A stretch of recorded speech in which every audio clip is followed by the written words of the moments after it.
Last week, this sign was inside the building and we said tune in this week because construction's gonna start. Well, this sign's out here. Construction has started inside the building. We're gonna go in there and see what's happening. It's an amazing amount of progress in just a couple days. We're gonna go over one of the basic business tenets that you have to remember if you wanna be successful in business, especially if you're gonna be opening a winery and a restaurant. And the third thing we're gonna do today is we're gonna go see the door guy.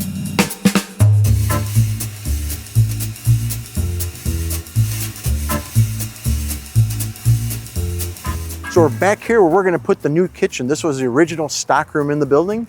In the back wall where the original sink and hot water heater are, they're trenching across this back wall. That's where the commercial dishwasher, the 3-bin sink, and a washer and dryer will go.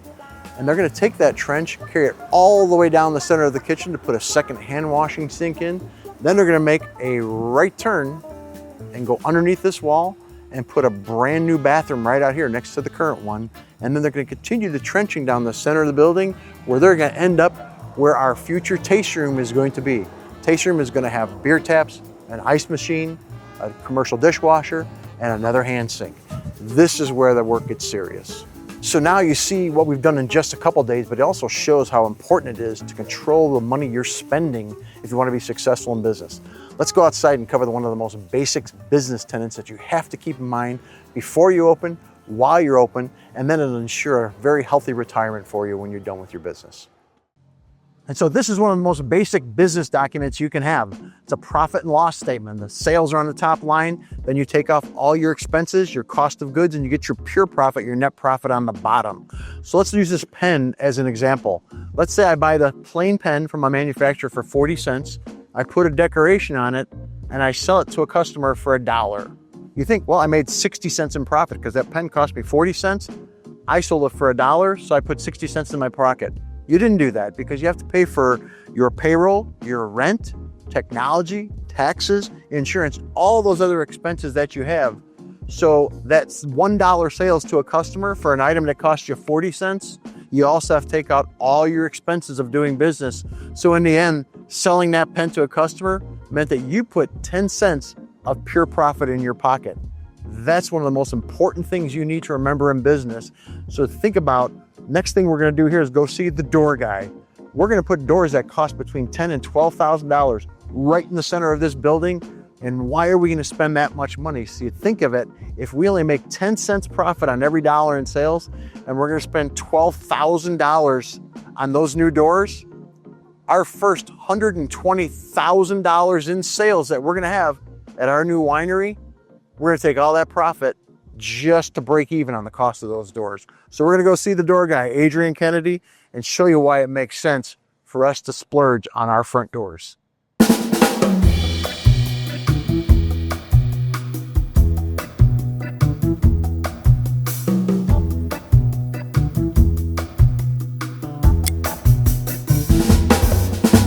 So we're gonna go in and meet Adrian Kennedy, the door guy. With me today are Deborah Lukoch, who's gonna be one of our newest employees at the winery, my wife Susan, and our executive chef, Cade Deweese. Let's go meet them. So I told you this is a place where craftsmanship happens.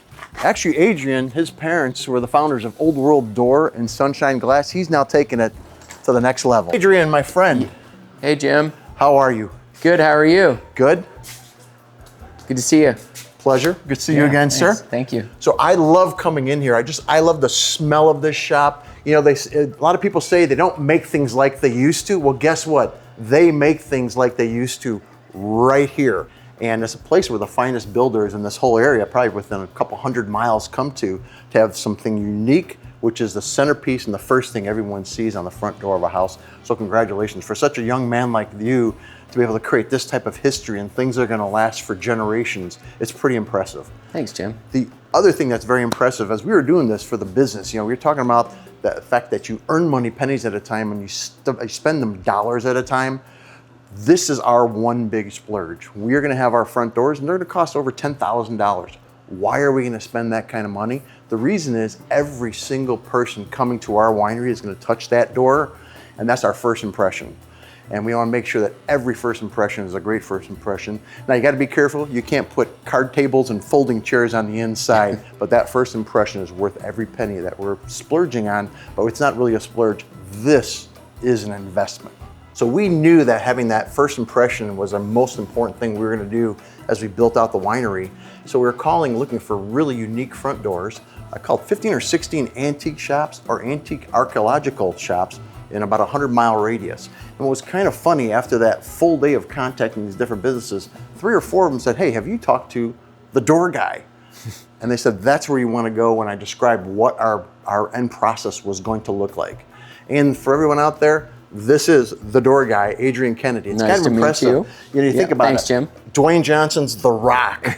Wayne Gretzky's the great one, and Adrian Kennedy is the door guy. So that's pretty darn cool. Thank you. And I came in here before we started filming, and I was doing this. I'm going, man, this is the most beautiful work table I've ever seen in my life.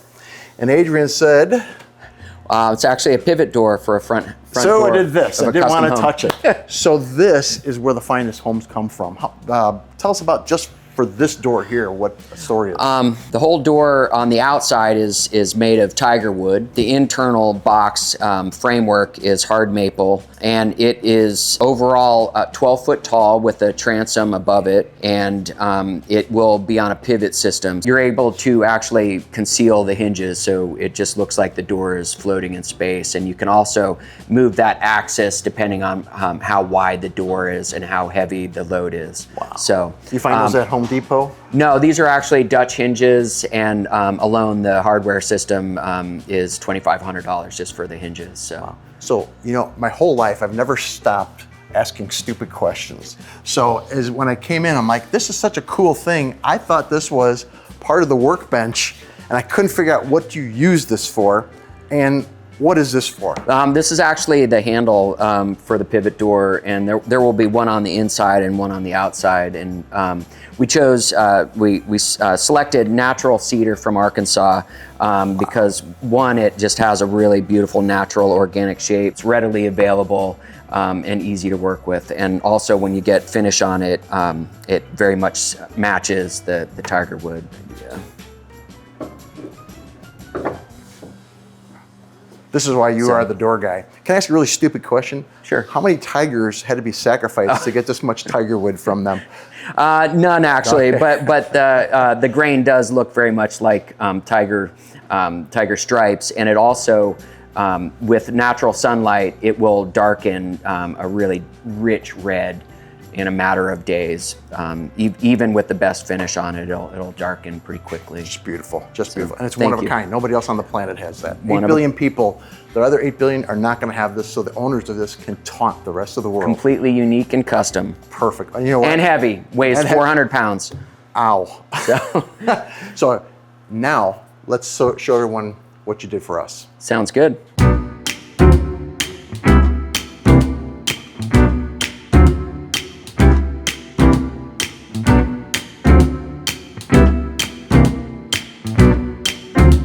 So here they are, Jim. Wow. What are these made out of? These are mahogany. And the racks are, They're iron. they're iron. So beautiful. What a work of art those are. Thank you for that. Holy cow, what other decisions do we have to do today? Well, I'm sorry, I'm stumbling because I'm stunned how beautiful they are. They come from Indonesia, and all of the details that you see are hand carved. The doors themselves would be, they're actually, the rails and stiles are engineered core, which allows them to less movement, so they'll stay straighter in the long run over time. So what we have to go over today is stain choice, what color you guys want. We need to finalize the hardware, the handles. In your case, you'll want a double cylinder so that the door can remain with a key, so that you can leave the deadbolt open and the doors will remain open during business hour, but then can be easily locked. Okay. And then my thought to go along with the iron is this monolithic style with the San Carlos grip, which is a wrought steel, which very closely resembles the wrought iron in the door. So it says I'm choosing that handle. About 70% of our customers are going to be female. Is that one that'll that's not going to be so big and onerous that our lady customers are going to struggle with that? I don't think so. I think that hopefully these will open very smoothly with the automatic opener and closers. So it shouldn't be a problem with opening, male or female. Okay. Really, I think it's trying to get the functionality and also the look that you guys are going for. Okay, cool. Now here's the fun part, is picking out what stain is going to be on these doors at every single customer, not just day one, not just day 365, not just year 10, but for the next 25, 35 years, 50 years, the way Adrian builds these doors. Here's what they're going to see on first. So I did a quick stain sample showing some different tones of brown and some reds in there, also even a little orange and yellow, that go really nicely with mahogany doors. Now, keep in mind, we can adjust those tones. This was just 5 to look at. And it also helps to know what color the building is. So we have some pictures here, and I have the sample, and you guys can kind of look at that and tell me what the one thing with that, with those pictures, the farther away ones look a little greenish almost. The building is has a little bit more of a manila to it than I think what these pictures are showing. So just a shade lighter. Now, and there will be an awning over this, right? Correct, there will be.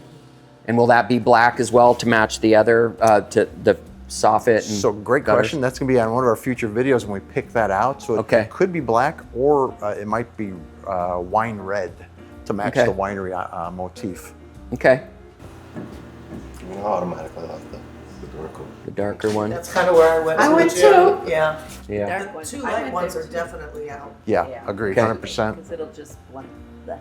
Well, one other choice to think about is which door you want operating, and of course, being commercial, they need to be an outswing door. Yep. And this would be with the grill on the outside. This would be the right door, and my thought is, the right door would be. Yeah, the most people are operating. right-handed, and that's so exactly.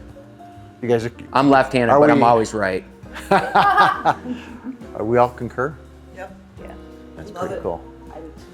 All right, well, that's the doors. So we're investing a lot of money on these doors for the reason we talked about a little while ago. Every single customer, this is their first impression.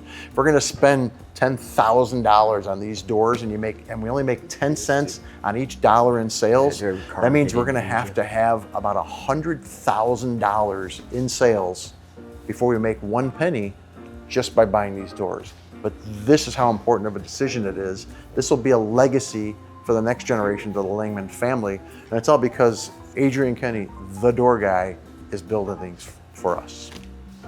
Thank you very much for watching. Tune in next week as we continue our adventure.